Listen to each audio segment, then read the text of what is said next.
प्रमोद कुमार से, ग्राम करजी, जिला कैमूर, बिहार का रहने वाला हूँ। मेरी पुत्री पूजा कुमारी, जो कि नाक से सांस लेने में बहुत कठिनाई हो रही थी, हम जो है मतलब अपने दोस्तों से पता लगाए कि इसका इलाज कहाँ होगा। तो हमको मालूम चला कि सरस्वती हॉस्पिटल के पास जा रहे थे, तो मालूम चला कि यहाँ पर जो है मतलब अच्छे से इलाज होता है।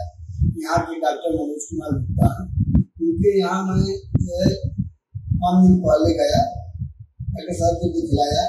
दिखलाने के बाद जो डॉक्टर साहब मुझे जो है मतलब ऑपरेशन करने का सलाह दिए। बोले कि आपका जो है आयुष्मान कार्ड के तहत जो है निःशुल्क इसका इलाज होगा। मैंने दिनांक 16 को रात में यहाँ भर्ती अपने पुत्री पूजा कुमार को करवाया। करवाने के बाद जो है 17 तारीख को सुबह जो है इसका ऑपरेशन हुआ, जिसमें कोई भी पैसा हमारा खर्च नहीं।